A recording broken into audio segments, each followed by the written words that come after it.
what's up, everybody? Welcome to another edition of the Sully Squad. You know what time it is, 6 o'clock on Monday.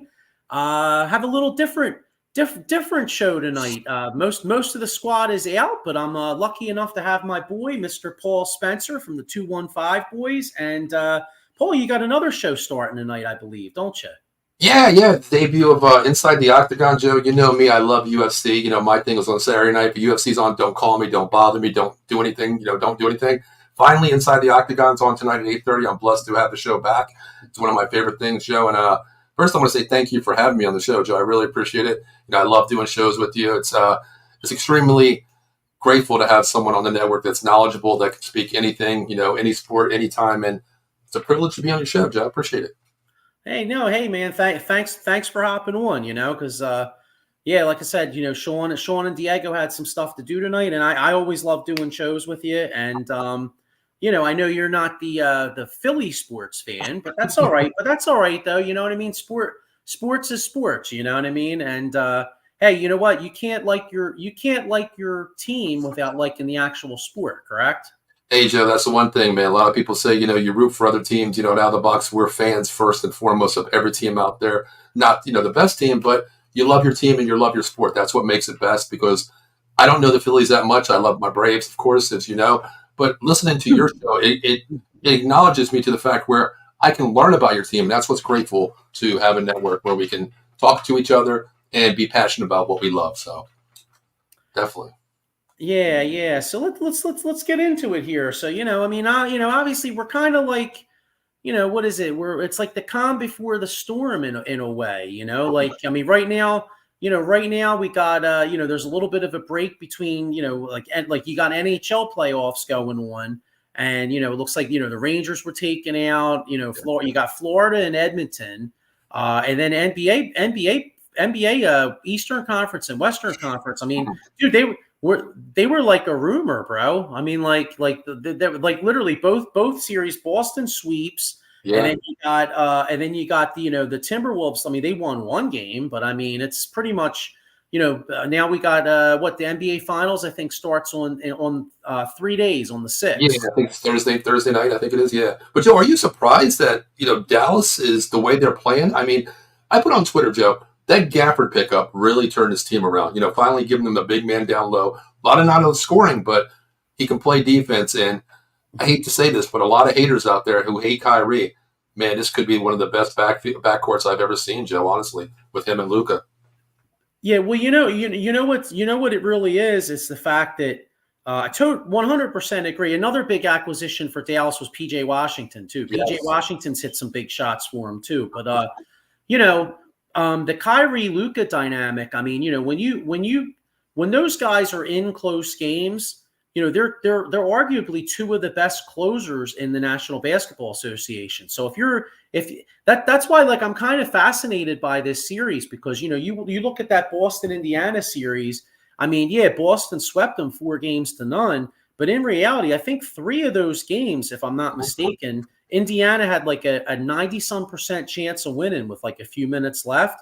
And that series was such a microcosm of how important stars are in the NBA, because Indiana had some good players. And of course, the Halliburton getting hurt really hurt them too, obviously. But, Boston had, in the big moments, guys like Jaylen Brown, Jason Tatum, Derek White, even Horford, like those guys found ways to make big shots, and they stole those games.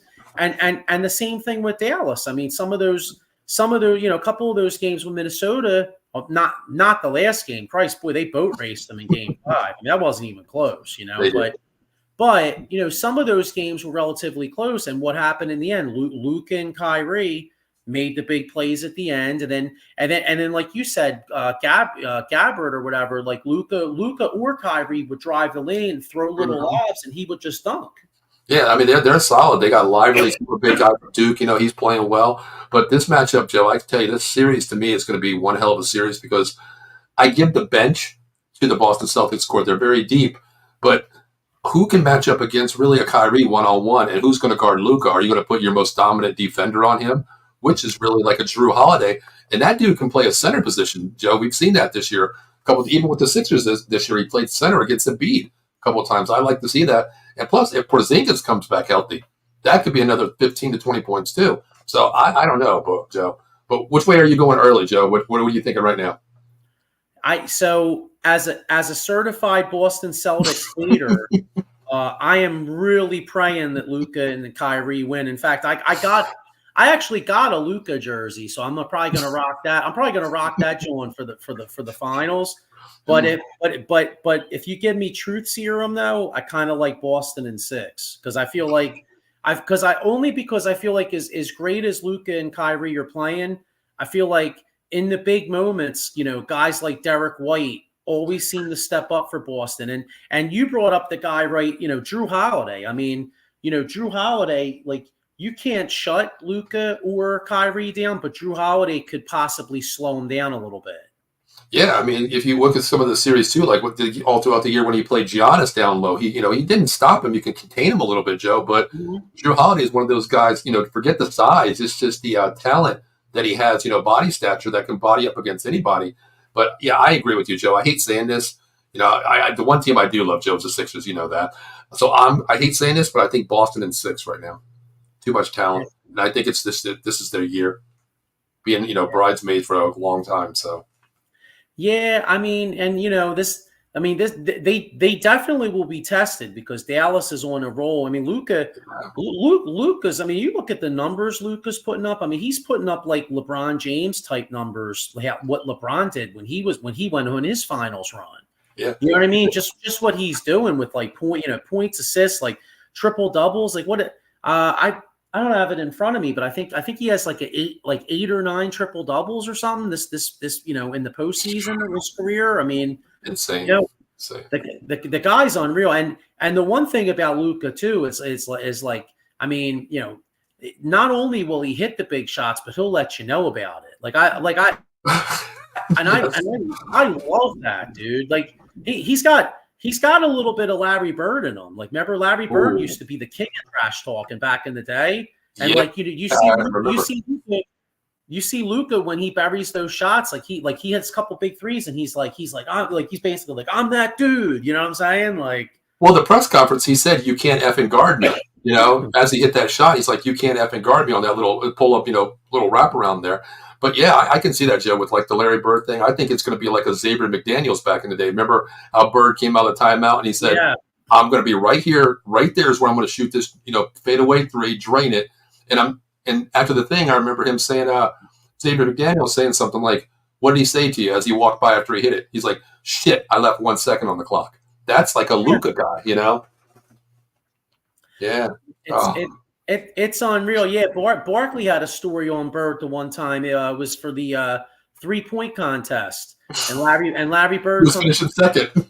Yeah. He goes, "Who's finishing second?" Yeah. So I mean, listen, those mentalities. I mean, you're born with that kind of stuff. Mm-hmm. You know what I mean? Like that's stuff that's that stuff you can't teach. Like that type of a winner's mentality. You know what I mean? Like for example, like a guy like Luka Doncic has it, and don't get me wrong, Luka Doncic is an unbelievable talent. Mm-hmm. But then you look at like the Sixers, like you look at a guy like Ben Simmons. I mean, Ben Simmons was picked first overall. Yeah. He was supposed to be like the next Magic Johnson, LeBron James, and you know what the difference between Luka and Ben Simmons? Well, number one, outside shot, so you really can't compare the two.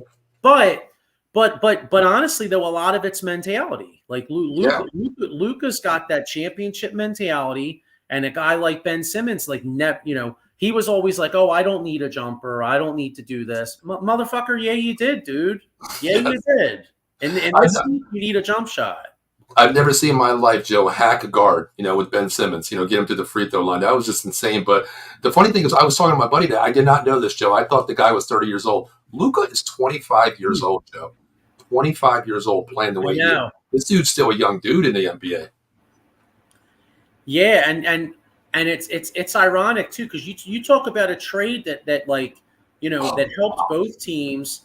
That but like if you're Atlanta, if you gave them truth serum, they probably would rather have Luka. I mean, Trae Young's a nice player, but that was a hell of a trade. Looking back on it, that was on draft night. Basically, Luka and Trae Young were traded for each other. Mhm. And Trey Young's on the trading block now. He's on the trading block with a lot of teams trying to pick him up. I've heard a lot of rumors about that. But Luka, man, I tell you, he reminds me of this, like you said, a Larry Bird, but with that mentality of I can take the shot. If I miss it, oh well, I live another day, but I'm not going to miss the shot. That's just the way he is. Insane product. Yeah, and like I kind of get the feeling too, like as great a player as Dirk Nowitzki was, and Dirk's like, when I think of the Mavericks, I think of Dirk Nowitzki. Now, Yes. I'm kind of an old head, so sometimes I'll think of like Rolando Blackman and Derek Harper too from like the '80s. Yes. But in general, Dirk Nowitzki's like Mr. Maverick. You know what I mean? And I feel like Luka's got that mentality where he kind of is like looking at Dirk like, hey, Dirk, you're my boy and all, but it's time for you to move over, cause you know what I'm saying? Do you think he gets a bad rap because? I watch Caitlin Clark. I know you don't watch a lot of WNBA, but she complains a lot. Do you think that's good? Like when it diminishes a Luka, because Adam brings up right there, he whines a lot. But he does. What do you think about that? Is that going to diminish him? Like he's a crybaby? How do you feel about that? Listen, walk the walk, talk the talk. This dude does it all, Joe. I mean, he backs it up. Yeah, you know what? I agree with Adam too. I agree with Adam somewhat. I mean, because Luka was getting on my nerves. I forget what game it was. I don't think it was this series versus Minnesota. I think it was the OKC series. A couple games in particular, like he was crying over every single. And I was like, "Come on, dog! Like just play the fucking game." Yeah. You know what I mean? Like I get Adam's point that may take away a little bit. Like he's got a little bit of that like Euro soccer player in him. Mm-hmm. You know what I'm saying? Like he's got a little bit of that like like Euro play. But then again, I mean, LeBron and Harden and all them guys cried a lot too. Sure. Because I remember one game, Joe, I don't know what game it was. They were talking about Luka where he cried about a foul, and it was a basic, ticky-tack foul. Could have been either way by the refs, of course, whatever. They didn't call it. He stayed down at the other end, waving his hands, complaining. The other team went down, got a fast break, scored 2, 5-on-4 basketball. And I think it was Jefferson that said, wow, you got to stop complaining, get back on D. You just cost your team 2 points, 2-point swing here by complaining. Yeah. You played the game. I can see both sides of it, but I don't know. He's still young, 25 years old, Joe. The future is him and Joker right now. Yeah, hey, I got one for you. Paul, if you get hurt on the job, right, the one thing you don't want to do is cry. Don't you agree? We don't want to cry, right? Oh, definitely not. So instead of crying, how about you call Paul, this is your boy, isn't it? Yeah, it's actually my boss. I work for Jason Fine. Give him a call, 1-800-HURT-123. Jason Fine, Attorney Big Al, motor vehicle accident, slip and fall, workman's comp, personal injury claims. 3 convenient locations, Philadelphia, Cherry Hill, and Pittsburgh, my neck of the woods. Give him a call, mention Out of the Box, mention Sully Squad. And guess what, guys? You're not going to get 50%. You're not going to get 45. You're not going to get 40. We'll take it even lower. We'll go 33.33% guaranteed rate from the Out of the Box Sports Entertainment from Jason Fine. Just mention it. We take your case, no recovery, no fee. So, Joe, you already know. You get hurt, you better call 1-800-HURT-123. Yeah, and let's keep it real. Hopefully none of us do get hurt, but if we do, that's the guy to call. And I got one more, too, because, we're talking NBA Finals here. And, these basketball games go really late. I mean, especially for me, dude, I'm up early, you know what I mean? And, if I'm up early, I'm watching this game and, hopefully I'm not disappointed watching the Boston Celtics hang up number 17. Hopefully I'm seeing Dallas. But if I am up late, if you're a coffee drinker out there, you might want to have some coffee. We got Monkey's Cold Coffee here. You could use the promo code #OOTBS Sports at monkeycoldcoffee.com. So make sure you check those guys out. If you are burning the midnight oil. Yeah, it's crazy. The game started at 8:00, Joe. I'm not the old young gun that I used to be. It's like 11 o'clock if it goes overtime. You're talking 11:30, 12 o'clock to watch a basketball game. So you definitely get that Monkey Cold Coffee. And you fall anywhere, reach out to Jason Fine, 1-800-123, and make sure you tell him the Sully Squad sent you. Yeah, exactly. I got another comment here from Adam Popple. He says, the most impressive thing about Dallas, they played no defense at the beginning of the season, but now they are so much better. Trade deadline helped them. 100,000,000% agree. Dallas, the moves Dallas made at the trade deadline, like you said, I mean, Gafford was huge. Mm-hmm.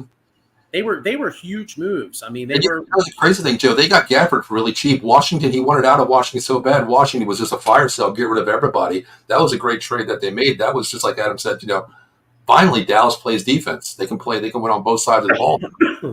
Yeah. So yeah, NBA Finals going to be a really interesting series. And then just real quick, for any hockey fan out there, because I want to get into the Phillies before we get out of here, obviously, because the Phillies have a big homecoming tonight. But just real fast though, and NHL Finals, we got the Florida Panthers. Well, first off, Florida Panthers took out the President's Trophy winning New York Rangers, so they took them out. And I believe Florida's going to have home ice. I think Florida's going to have home ice, and then the Edmonton Oilers. Best player in hockey, Connor McDavid. Did you see the goal he had the other night, dude? It was unbelievable. Joe, I tell you what, I watched it live, but I had to go back and watch it the next day because that's all Twitter was talking about was the stick handling of Connor McDavid. Joe, I can't even walk a straight line. This guy on ice did those moves with that stick, and that puck control was insane. Wow. Yeah, so it's gonna be an interesting. Here I got one more comment here. Adam Popple says Florida does have home ice, second year in a row Stanley Cup. Yeah, so that'll be interesting. Now it's funny. I wonder. I mean, I know myself. I mean, I have no skin in the game, but I'd like to see a Canadian team win the Stanley Cup, though. I mean, like the Stanley Cup. I'm sure there's some hardcore hockey fans in Florida, but let's keep it real. I mean, it's so much bigger. It's so much bigger up in Canada than it is in Florida winning the Stanley Cup. You know what I'm saying? Like, it's funny you said that, Joe. Like a couple of my buddies, one neighbor down the street, he's an Edmonton Oilers fan, and he was like, "This is bullshit that all these teams in Florida, Tampa Bay wins championships, Florida's in the championship. Hockey is Canadian love. It's cold weather, it's hockey. This is what a team needs to win. So I hope Edmonton does win, Joe. But Joe, how do you feel if you're the Rangers, man? Best record in the season. Bruins, remember last couple of years ago, Joe, they ran through the whole season and got shut out. How do you think the Rangers feel? Like somebody was telling me best goalie in hockey, and it's another waste again. Igor, I think it was. It's insane. It really is. Yeah, it's almost like you're cursed if you have the best record in hockey. You think about it, it's been like that in baseball too. I mean, how about the couple years back, where the Dodgers win like 110 games, 111 games, they got taken out the first round by San Diego. You know what I mean? Your Braves last year, got taken out. You know what I mean? And we'll get into the Phillies in a minute, but you look right now, Phillies and Yankees, both best records in baseball, and it's. Right now it looks like a collision course, but the way baseball is, you got to be hot at the right time, And Adam Popple here to the point here, he says the last time a Canadian team won the Cup was when John LeClair was with the Canadians in 1993. Yes, so think about that. It's been 31 years since the Canadian won a Stanley Cup. And by the way, how X shows all kinds of stuff. Did you see the famous Oilers fan? No, I didn't see it, Joe. Oh man, yeah. So anyway, it's all over TikTok and X. But there was there's some Oilers lady flashed everybody on the thing. So make sure you check that out. It was some good. It'll make you want to be an Oilers fan. There we go. I feel like the Oilers fans were like Cowboys fans, Joe. I mean, ours was 95, 96 season, but 93 is a long ass time, Joe. I feel for them. I understand that. Yeah, Adam Popple here. Seattle won 116 games. Yeah, 2001. Yeah, insane. Yeah, that was the Chicks Dig the Long Ball year with Brett Boone. Mm-hmm. I remember that, man. Yeah. But Joe, speaking of baseball, man, can we talk about your Phillies? 41-19, Joe. 41-19. Playing some really good ball, and tonight, big. It's gonna be an interesting night down at the Citizens Bank tonight because Rhys Hoskins, former first baseman, Rhys came up. I believe he came up in 2017. I think it was 2017. He came up. He took the city by storm. I mean, if you remember when he first came up, he had one of the all-time greatest starts ever for a guy hitting, and then he was a good Philly. He was a popular guy in the locker room. Everybody loved him. I know a few years ago in the playoffs, his wife would go out and buy his wife would buy whatever section she was at. She would pay for everybody's beers. Oh, wow. So real cool people. And in his team, he's with the Milwaukee Brewers. Like I'm looking here, they got the Phillies 41-19. Brewers are first place in the NL Central. They're 36-23, and they come in red hot. The Brewers are 8-2 in their last 10. So this is for anybody out there, with the Phillies, you look at this great Phillies record, and a lot of people are saying, "Oh, well, y'all didn't beat anybody." Well, this is going to be a test. This Brewers team is good and they're hot. Joe, does that piss you off? Because you don't make the schedule, Joe. You beat the teams that you're supposed to beat. That's a win in the win column. Do you get pissed off when people say that? Because I don't see it that way, because it's a schedule. You have to play who's in front of you, win the games that are winnable, and hopefully you win the games that are even keeled, like tonight's game is even keeled. But does that make you mad when you hear people say that, especially the non-Philadelphia fans?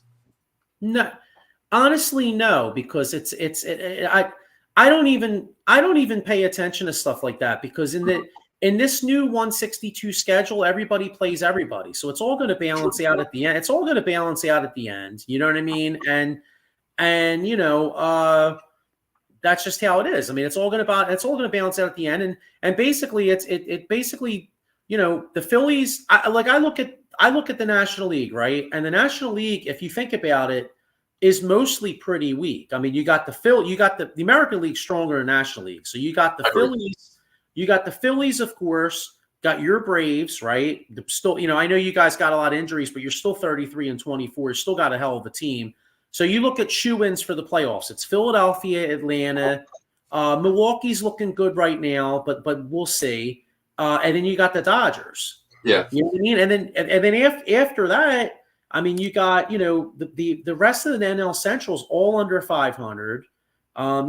There's a good bet that there's going to be a team that's right around 500, or maybe even a little under 500, that make like the second or third wild card. Yeah, I agree with that. I think it's, right now, it's like you said, it's probably going to be a 3-team race, guaranteed locks right now, but Joe, the way you guys are playing 41-19, I mean, I remember hearing at the beginning of the season that they started out slow. Where's the bats? Where's this? Where's that? A lot of hatred. But brother, I'm telling you, the run that they're putting up right now, it's insane, Joe. I mean, this team is just hitting. Even the pitching right now, Joe. I mean, Rangers 9-1, Joe. Did you think he would be 9-1? I didn't. I thought Ranger would have a little bit more. I thought he would take. I thought he would take a step this year, but not this much of a step. I mean, to me, you know what I mean. He's now that's a little concern. It looks like they dodged a bullet, because he got hit on the hand, his pitching hand, the other night. And, when that first happened, I was like, oh, shit, you know what I mean? But they said that nothing broke and the swelling's gone down. So he may miss a start possibly, but it doesn't look like it's anything long term. But one thing and Adam Glenn with a point here, he says he would have liked Reese as the DH. I would have liked Reese here. Phillies are 41-19. Far from me, and I love it, okay? Far from me, I don't want to be the guy that throws cold water over a great start. Going forward, though, I do have some concerns about the Phillies outfield. Phillies infield is tremendous, right? You got Bohm's unbelievable. Turner's going to come back, and by the way, Turner's out, but Sosa's been killing it. This Amundo Sosa is absolutely has been on fire. Okay, so they haven't even really missed Turner. You got Bryson Stott at second. You got you got Harper at first, and you got JT. The outfield though is very concerning. I mean, I was reading one of the national writers was saying that the Phillies are looking for bats at the trade deadline, and I feel like the Phillies really need to add a bat, because I'm envisioning having this unbelievable regular season, and then we get into a big spot in October, and we're playing either your Braves or the Dodgers, or honestly even a team like Milwaukee. A team like Milwaukee is good enough to catch you in the series too. Mm-hmm. And I could see, like, in a big spot, one of those teams with like some lefty in there. So that a lefty negates Marsh, right? Because Brandon Marsh really can't hit lefties. Okay. Then all of a sudden you got Rojas. Rojas, yeah, he's doing okay, but dude, he's still hitting like 220 something, right? What's really killing the Phillies is Castellanos. Yeah. Castellanos, you I, know, I want to ask you that. You mentioned getting, another bat out there or a left field or, a fielder out there.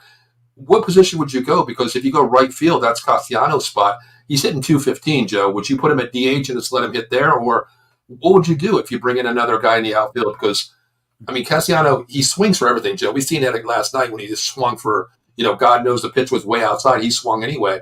I mean, that's his downfall. But what position, where would you go? And who would you move? Castellanos, maybe?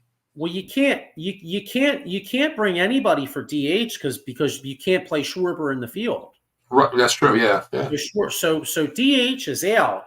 Mhm. It's a damn shame. I mean, I think the Phillies and Harper, I think, both wanted to move him to first base, and I guess long term that makes a lot of sense. But Adam Glenn said he would have liked to have had Reese here still, and honestly, it's a shame it couldn't happen because this lineup. You can't tell me this lineup wouldn't have been much better if you had Reese at first and then you moved Bryce back to right, and then you had and then maybe you moved Casty to left and had Schwarber, and then you played Marsh in center. Yeah, you wouldn't be as good. You wouldn't be as good defensively because of Rojas, but the lineup would have been much better. Yeah. I mean, this team's insane the way they're hitting right now, Joe. I mean, the crazy thing is, it's like, when is Turner coming back, Joe? Is there a time? I think they said he had a little bit of a setback, so I think they thought maybe he would be back like within this next week, but it could be like another week and a half, probably after the London series, like maybe Baltimore. I think they play the Mets in London this coming weekend, and then the following weekend they're down in Camden Yards, so maybe that's a spot, right around like June 15th. I mean, that could be your bet, Joe. 343. He only played 33 games, but he's hitting 343 for the 33 games. So that could be the bet right there, Joe. Yeah. No, listen, I get it, Paul. I mean, they're 41-19. Like again, I don't want to be the guy pulling cold water. I mean, they're a very good baseball team. Like I realize that maybe I'm being a little nitpicking-ish, but a lot of their strength is the infield. I mean that outfield, the outfield is really weak. This outfield is not, if I go around Major League Baseball, I mean, I like Brandon Marsh as a player, but his splits, right? His splits versus lefties are not that good, right? Rojas hits 220 and Castellanos only hitting 215. If I, as good as the Phillies are, if I compared the Phillies outfield to like the rest of Major League Baseball, I mean, it's not even close. Like, for example, Phillies are up there with the Yankees. Well, I mean, Christ, dude. The Yankees got Soto and Aaron Judge. You know what I'm saying? Now, granted, the Phillies infield's better, but you know what I mean? Like, outfield-wise, the Phillies, they could use another guy. Like, not necessarily this guy per se, but like for example, like a Tommy Pham type of guy. Like, Arizona got like a guy like a Tommy Pham last year. A professional type hitter. Maybe he doesn't play every day, but when Castellanos is swinging at when he's in his funks, maybe you go, hey, you know what, Nick, dude, you're going to sit today. We're going to play Tommy Pham or Rojas. Maybe you say, like, if Rojas is struggling, you go, hey man, hey Johan, listen, we're going to give you a day or two here. You know what I mean, and you kind of rotate another guy in there. Mm-hmm. Joe, real quick, I want to ask you something. I put on Twitter today about, Reese coming back to, Citizens Bank Park here. Joe, if you're in the fans there, what are you going to give him? Are you giving him standing O? He's getting a standing O. It's not quite at the level of like a Chase Utley, sure. but he's getting a standing O. Oh yeah. Okay. If you're sitting next to somebody, Joe, and the next person, you don't even know who this guy is from a can of beans here, he starts, cursing and giving him the finger. What do you say to people like that, Joe? Because there are those people. What would you say to a person like that, Joe? Because you live and die Philadelphia, Joe. I Honestly, I wouldn't say anything just because, just because like if the dude, like if the person's like that, like belligerent, then it's not even worth it. But I honestly though, Paul, like I've never seen that. Like I've been at games where like a former Philly came back, and I've never seen anybody get the get that kind of treatment. Like most people do, like, even if you're not like standing O, like you're given like a nice little golf Yeah, clap or one of the golfers. Yeah. Mhm. yeah. I mean, now the Chase. Listen, I love Chase Utley, and the Phillies sucked. So I mean, again, now you know, I was all for applauding Chase Utley when he came up, even when he got his first home run. But I think the one night he hit like 2 home runs, and I was kind of like, all right, like, he is on the other team. Like, you know what I mean? Like, can we, you know what I mean? Like the first home run, you cheered for him. All right, cool, because we suck. But then like number two, it's like, all right, well, can you, let's stop, like, let's stop kissing this dude's ass so much, Right. Yeah, yeah. Yeah, because it's basically like, you want to give the guy his props, but then it's like, all right, like, he's kind of kicking our ass now. Like, let's chill. Yeah, same thing like football, Joe. You're a fan of one team. If a guy gets traded, he goes to your team. Like I couldn't stand DeAndre Swift. I love him because I've met him quite a few times. My son played with him in high school, and it's like when he goes to the Eagles, it's like, damn, I don't even want to root for this dude anymore. You know what I mean? But it is what it is. I mean, I respect all players out there because God-given talent. They do what they do. That's their job. That's how they put food on the table. So I respect them all. So no matter what. Yeah, I mean, at the end of the day, I mean, like, I mean, you could be a fan and all this stuff, but at the end of the day, it's a career for these guys. I Yeah. mean, like I remember, case in point, I remember Jason Worth. Like when now Jason Worth was a great Philly. In fact, if you look at playoff numbers, Jason Worth is like one of the top playoff hitting Phillies like ever, like around. Like Jason Worth was an unbelievable playoff performer. Yeah. And he signs with Washington. And one thing this is a guy I never agreed with this. Jason Worth got shit on when he came back. And I said to a couple of other Phillies fans, I was like, I don't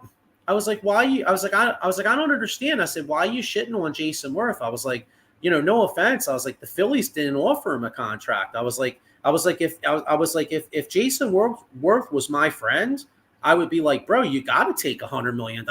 Like, you know what I mean? Like, I'm sorry, dude. Like, listen, I love Philadelphia sports, and I love the teams and all, and I'm a diehard Eagles fan. But hey, and some Philadelphia fans may say this is sacrilege, but I'm just going to keep it real.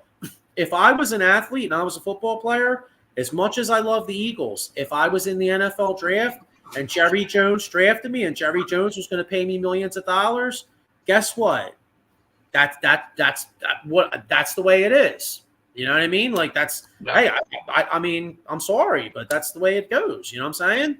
I mean, the thing is, Joe, when that's your job out there. We all have jobs out there, and you get paid a certain value every year. You hopefully get a raise, but you're damn right, Joe. If somebody else is going to offer me a raise for a couple of dollars more, I don't like that, that city, but hey, I can have a pretty nice pad with the extra money that I'm getting out there. You're damn right, I'm going, no matter what.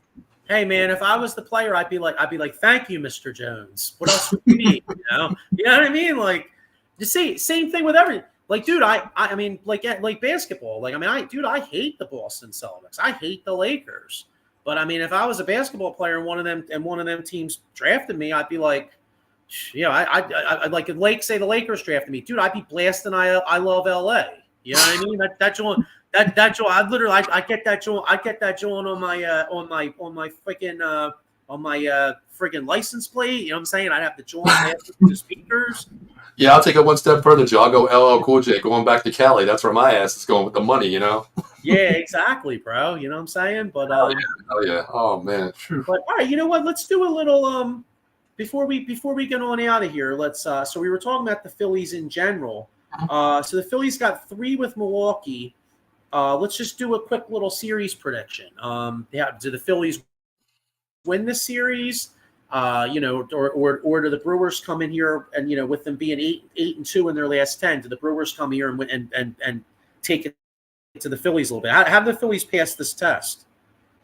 Joe, you know what? I mean, as you said, you have to beat who's in front of you. This is a test for the Phillies 8-2 coming in here at the Brewers.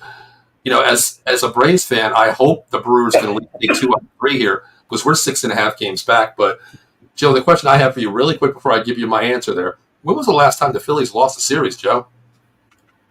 Well, actually, it's funny. I know it seems like it's been a long time ago, but they actually lost last week to the Giants. That's right. Yeah. Yeah. But prior to that, but prior to the Giants in Colorado, the Phillies hadn't lost the series in I think over a month. So they've been playing great. They've been playing some great ball. Yeah, I think it's a 3-game series, Joe. Of course, as we said, I think the Phillies are going to take 2 out of 3 here. I think tonight you can't let someone come back in your house, Joe, and lose. I think they'll probably lose game 2 most likely, but I think they win 2 out of 3, Joe. Phillies well, I was going to say I think Wheeler goes tonight. Maurice Wright with a comment here. He says, "I wouldn't be surprised if the Phillies sweep Milwaukee." Hey, I'll take it. Hey, I'll take it. I'm gonna say 2 out of 3. I think they win tonight. I think they win tonight. Tomorrow we'll see, and then I think they win tonight. Tomorrow's maybe a toss up, and then they win on Wednesday. And then they got the London series. Unfortunately, that's another concern. Taiwan Walker. I mean, he's. The only reason he's out there is because he's getting paid like $18 million a year. I mean, the teams are just barreling the ball on his ass. So that's, that's a little bit of a concern. But hey, in general though, as a baseball fan in Philadelphia, I mean, things are looking real good. The Phillies aren't. What's the saying? The Phillies aren't trying to make ends meet. The ends are meeting like a motherfucker, right? They definitely are. Hell yeah. They definitely are. Oh, man, I tell you. Yeah, I guess it's good to be a Philadelphia Phillies fan right now, Joe, because you guys are killing it right now. And I don't know. I mean, the good thing I look at, Joe, yes, we have a lot of injuries on the Braves here. I think, that we're only 6.5 games back. That's the thing for us right now. So we're still in contention, Yeah. Hey, and listen, not to bring up bad memories for you, you know what I mean? But as you've seen it, winning the division doesn't really give you a squat toll. You know what I'm saying? Yeah, that's the thing. I mean, you don't have to win a division to get hot in the playoffs here, because we see it from the Phillies the last years with the Braves, the Dodgers, and even Adam said with the Mariners there. So I just want to go in healthy this year, Joe, because all the injuries. Losing Strider was insane. Acuna the same way. It's just I don't know, but we had to bring up some people from the farm squad. They have a great farm squad too, so they'll be okay. Yeah, I think Christopher Sanchez is pitching tomorrow, and Nola pitching. Yeah, so I'll tell you what, Sanchez is a guy that doesn't get any props, but he's pitching really well. Christopher Sanchez has been really good for the Phils this year. Exactly. Yeah. So, but anyway, we're oh, you know what? One more thing before we bolt out of here. I know we touched on the NHL finals. You want to make a prediction? Is there a Canadian team that finally wins, or do they have a parade in Florida where there's like 20 people? Oh man, I love how you said that. It's kind of funny, and if there's any Florida Panthers fans out there, I mean, feel free to correct me, but I just can't imagine too many people give a shit about the Florida Panthers. I'm sure there's at least 20,000 because they usually have a sold out arena. So there are some people that care. But let's keep it real, Bob Hartnett with a comment here. He says, "I feel the Phillies need a bench player who can hit. Pitching is good, but they need more of it. Injuries happen, need insurance."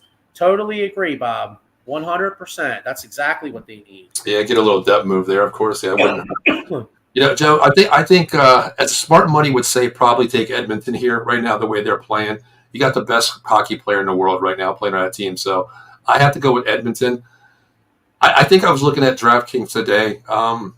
They're thinking Edmonton in 6. I would probably go 6 or 7. I think this is going to be a 6 or 7 game series. But I'm going to ride with Edmonton here. I really want to see it. I hope you're right, because I would love to see the whole country of Canada celebrate a Stanley Cup. I'm rooting hard Edmonton, but I don't know. I have a feeling it's going to be Florida, and it'll be just another example of sticking it up Flyers fans' asses, because one one of the ultimate horrible moves that the Flyers made was trading Sergei Bobrovsky. Mm-hmm. And Yeah. and he plays out of his mind. Bob Barnett with a comment here. He says, "Great to see a different team in the finals." Yeah, definitely, and especially with Connor McDavid too, man. Not yeah, that's true. Bob Barnett, not Edmonton, bitter still from the 86-87 season. I feel you, bro. That 86-87 season. That was my first year. I was only 8. I was I was 8 years old, about to be 9. And I was only a little boy, and that was the first year I watched sports. And I remember crying when they lost, and my uncles were like, "Dude, you're from Philadelphia, get used to the heartbreak, don't cry." You know what I mean?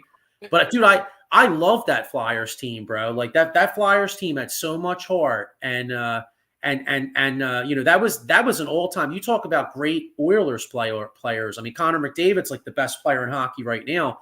I mean, that Edmonton team arguably might have been the most talented team in the history of the National Hockey League. I mean, you had Wayne Gretzky, Mark Messier, Paul Coffey was like an unbelievable offensive defenseman. You had guy Glenn Anderson, Yari Curry. I mean, the names go on and on. They just had Hall of Famer after Hall of Famer, and a team like the Flyers, who Flyers had talent. Now they weren't just a bunch of tryhards, but the talent level wasn't even close. And the Flyers took them to 7 games, and a lot of it, Ron Hextall was the last guy in the National Hockey League to win he won the Conn Smythe Trophy in a losing cause. That's how good he played. Wow. Yeah.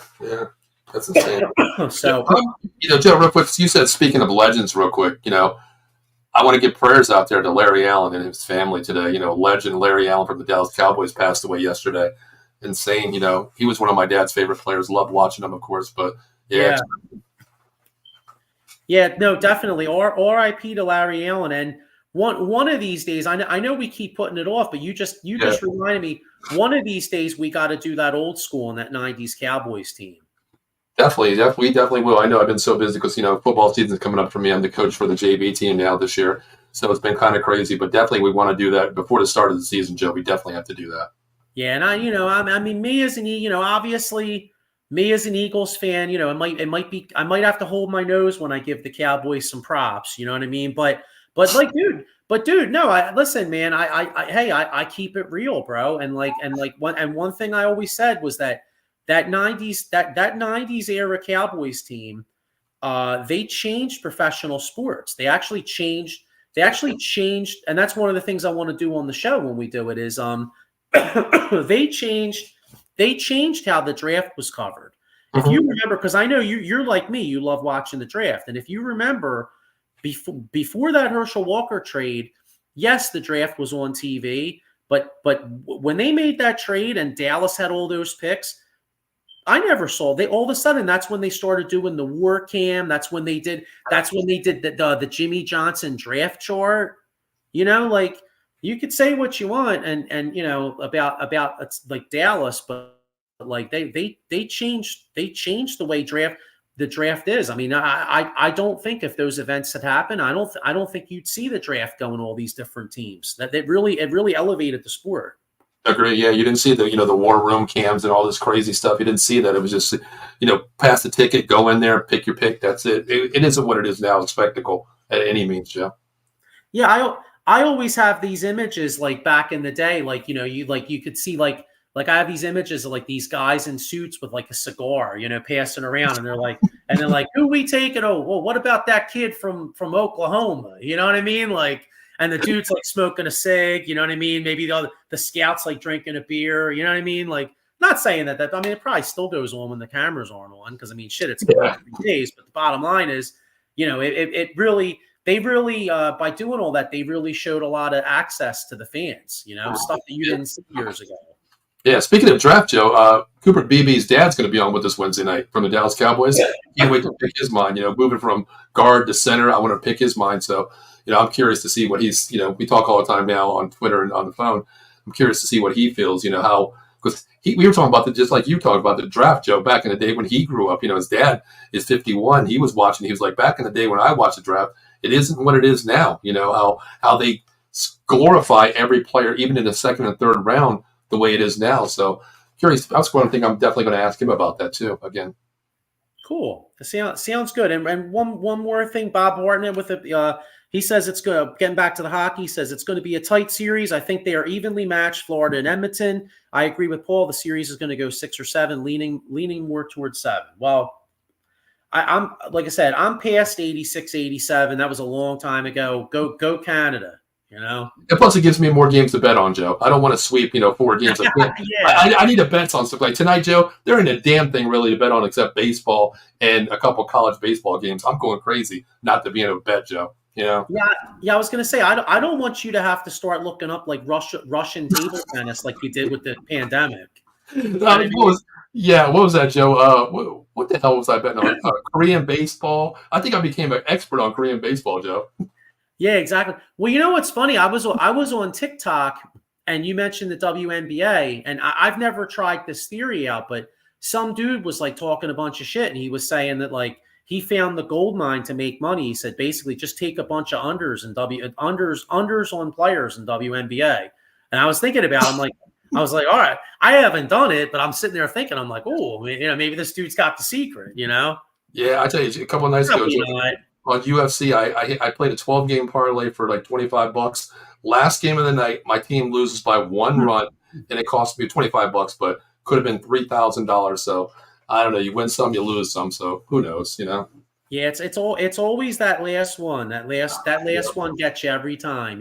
That's then you think back of that cash out, like, oh, I should have cashed out. I should have cashed out, but who knows? It is what it is. It is what it is, man. But listen, Paul. I appreciate you. I appreciate you hopping on, man, because I really wanted to still do the show, and I always love doing shows with you. And any UFC fans out there tonight at 8:30, what is it called? Inside the Octagon? It's going to be 8:30 tonight. It's Inside the Octagon with myself and Josh. Can't wait to do it. It's going to be a great. Coming back was my very first show. It's actually right here, Joe. That's it right there. Inside the Octagon UFC Talk Mondays at 8:30 with myself and Josh. So can't wait to do that. UFC. You guys know I love UFC, so it's one of my passions. It really was one of our first shows on Out of the Box Sports Entertainment. So glad it's back.